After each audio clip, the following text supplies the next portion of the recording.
4 তাকবীর হয় জানাজাতে। প্রথম তাকবীর আমরা হাত উঠাবো, প্রথম তাকবীরের পর সানা, দ্বিতীয় তাকবীর এরপর দুরূদ শরীফ, তৃতীয় তাকবীরের পর দোয়া, চতুর্থ তাকবীরের পর সালাম। জানাজা আল্লাহু আকবার, সানা নেই, আউযুবিল্লাহ, বিসমিল্লাহ, সূরা ফাতিহা, বিসমিল্লাহ, অন্য একটি সূরা, আল্লাহু আকবার, দুরুদ, আল্লাহু আকবার, বিশেষ দোয়া।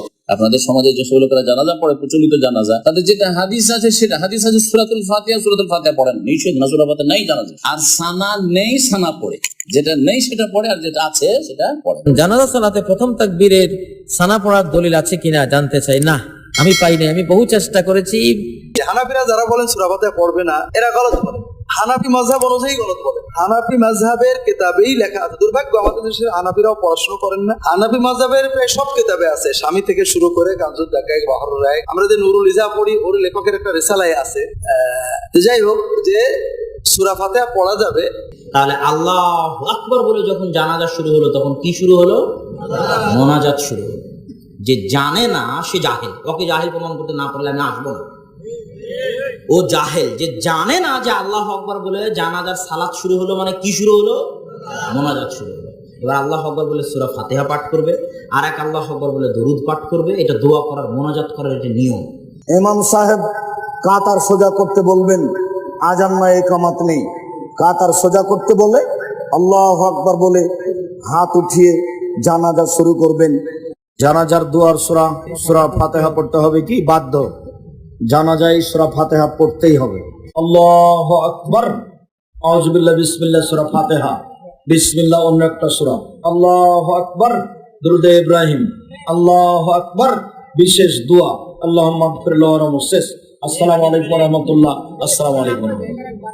বিশেষ দোয়া, আল্লাহুম্মা গফির লাহু, আল্লাহ তুমি লোকটাকে ক্ষমা করো, ওয়ারহামহু, তুমি তার প্রতি রহমত নাযিল করো, ওয়াফিহি, তুমি তাকে মাফ করো, ওয়াফানহু, তুমি তার প্রতি নিরাপত্তা অবতীর্ণ করো, ওয়াকরাম নজলাহু, তুমি তাকে দামি সম্মানী খাদ্য খেতে দাও, ওয়াসমাত খালাহু, তুমি তার থাকার জায়গা প্রশস্ত করে দাও, ওয়াগসিলু বিল মা'i ওয়াসসালজাল বারাদ কামা নাক্কাইতা সাবাল বিজমিনাদ দানাস, তুমি তাকে ঠান্ডা স্বচ্ছ পানি দিয়ে ধুয়ে পরিষ্কার করে দাও, যেমন ভাবে সাদা কাপড়কে ময়লা থেকে ধুয়ে পরিষ্কার করা হয়। আবদুলহু দারান খায়রান মিন দারিহি, দুনিয়াতে যে বাড়ি ছিল তার চেয়ে সুন্দর বাড়ি দাও। আহলান খায়রান মিন আহলিহি, দুনিয়াতে যে পরিবার ছিল তার চেয়ে সুন্দর পরিবার দাও। ও যাওজান খায়রান মিন যাওজিহি, দুনিয়াতে যে স্ত্রী ছিল তার চেয়ে সুন্দরী। প্রথম তাকবীরের পরে আপনি সূরাতুল ফাতিহা পড়বেন। সূরাতুল ফাতিহা কোন ওলামারা তার সাথে সূরা ইখলাস বাকি, কিন্তু সূরাতুল ফাতিহা হাদিসে রয়েছে। জানাজায় আল্লাহু আকবার বলে আউযু বিল্লাহি মিনাশ শাইতানির রাজীম, বিসমিল্লাহির রহমানির রহিম, আলহামদুলিল্লাহি রাব্বিল আলামিন, সূরা ফাতিহা পড়ার দলিল আছে বুখারীতে।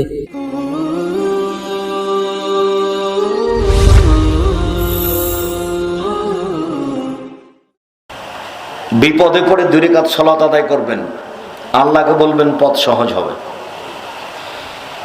উপস্থিত বৈঠকের মুসলিম বোন, জেনা হয়ে থাকলে চিন্তা করবেন না, আজ থেকে জেনা বন্ধ করে দেন। 3টে সুবিধা আছে। এক, এই ছেলে তোমাকে বলছি, মোবাইলে তুমি আর এই মেয়ের সাথে জীবনে কোনোদিন কথা বলবো না। যদি আজ থেকে তুমি জেনা, অশ্লীল কাজ, কথা বন্ধ করতে পারো, তাহলে 3টে সুবিধা আছে।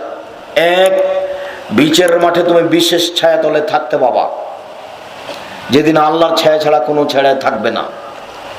2, তুমি জেনা বন্ধ করতে পারলে যে কোনো বিপদ থেকে বেঁচে যাবা, প্রমাণ তোমার কাছে আছে।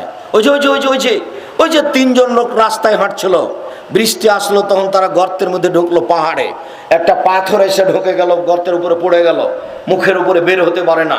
3 জনের একজন বলল, বাপ মাকে ভালোবাসতাম, একটু পাথরটা সরিয়ে দাও। 2য় জন বলল, একটা লোককে কাজে নিয়েছিলাম, অর্ধেক দিন কাজ করার পরে চলে গেল, করলো না। আমি বললাম টাকা নিয়ে যাও, নিল না। অনেক দিন পরে এসে বলছে টাকা দেন। আমি বললাম গরু ছাগল নিয়ে যাও, বলল মজাক করবেন না, একদিনের অর্ধেক দিনের টাকা দেন। আমি বললাম মজাক করিনি, সব নিয়ে যাও, নিয়ে চলে গেল। তোমাকে সন্তুষ্ট করার জন্য করেছি, পাথরটা সরিয়ে দাও। আল্লাহ বলেন দিলাম। 3য় জন বলল, চাচাতো বোনের সাথে জেনা করতে চেয়েছিলাম, চাচাতো বোন বলেছিল যে 100 হবে, আমি গরিব মানুষ, আমি সংগ্রহ করতে পারবো না, এটা আমার চাচাতো বোনের ধারণা ছিল।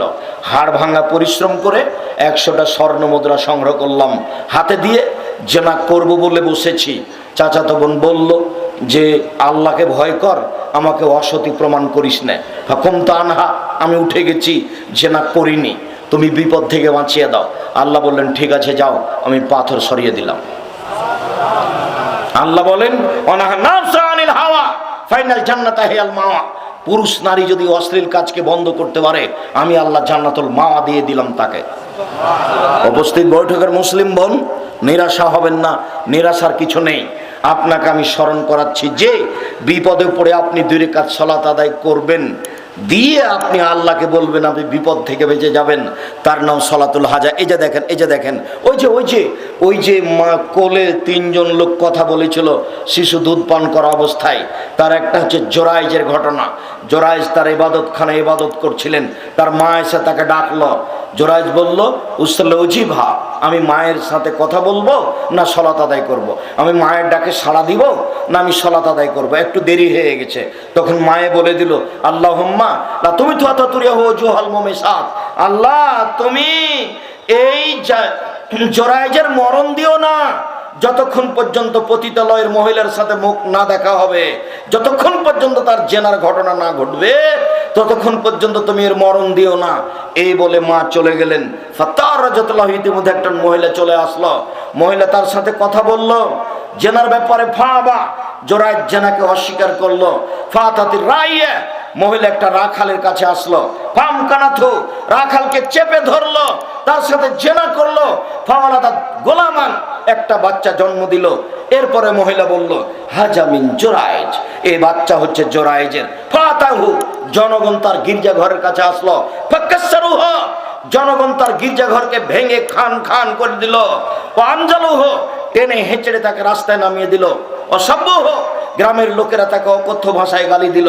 তিনি উঠলেন, ওযু করলেন, 2 রাকাত সালাত আদায় করলেন। 2 রাকাত সালাত আদায় করে ওই বাচ্চার কাছে গিয়ে বললেন বলো তো বাচ্চা, মান আবুকা, তোমার বাপ কে? তখন বাচ্চা বলল আবি আর রাই, আমার বাপ হচ্ছে রাখাল। জনগণ বলল নাবনি সমাতা কাবিদ্দা হবে, জোরাইজ তোমার গির্জা ঘর স্বর্ণ দিয়ে বানিয়ে দিব।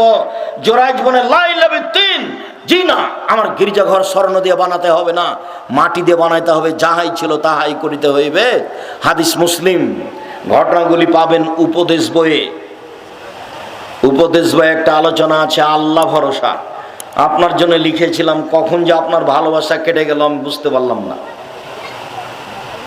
কয়বার পড়েছেন আপনি আল্লাহ ভরসা বইটা?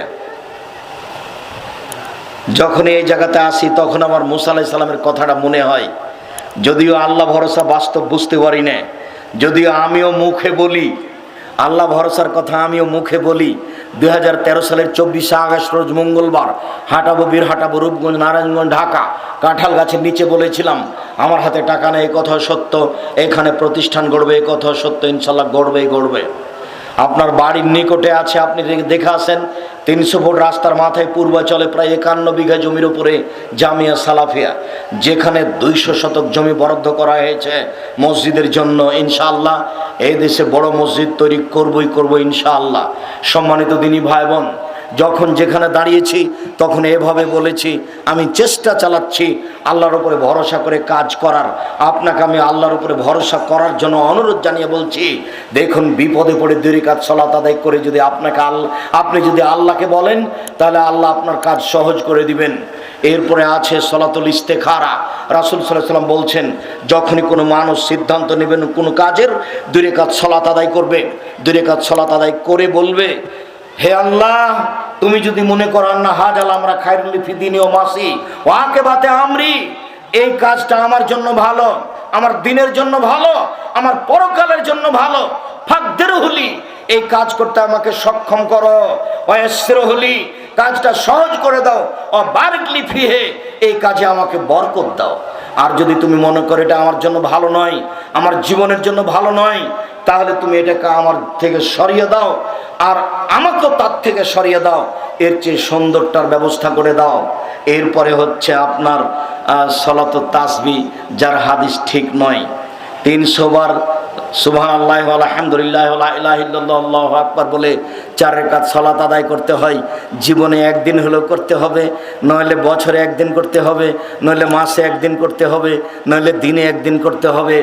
যে মর্মে হাদিসটি রয়েছে সালাতুত তাসবিহ, আমরা তার সূত্র সনদ ঠিক প্রমাণ করতে না পারাই এই সালাত আমরা আদায় করতে বলি না।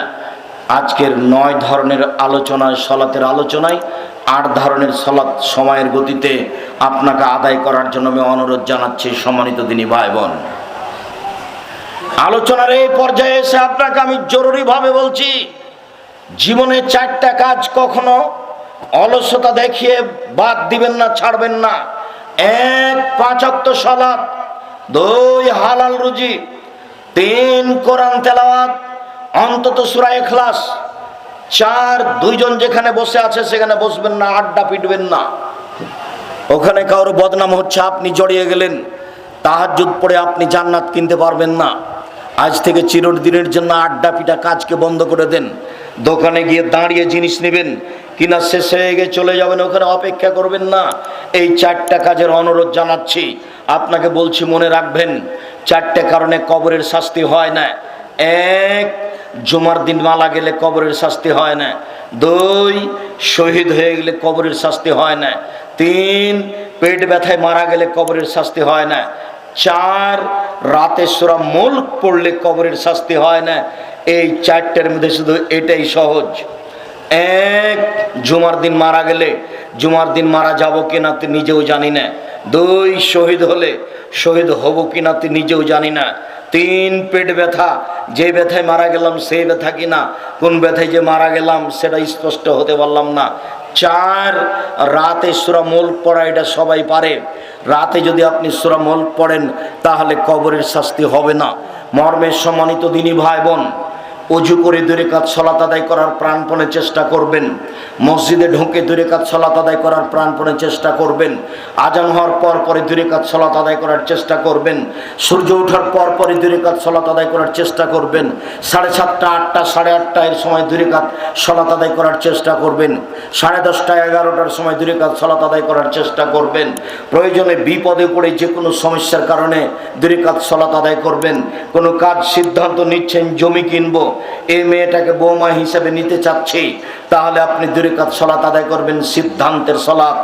এই 8 ধরনের সালাত আদায় করার অনুরোধ জানিয়ে আমি আপনাদেরকে বলছি, সম্মানিত দিনী ভাই বোন, আমরা চিরদিন জাতির সামনে থাকবো।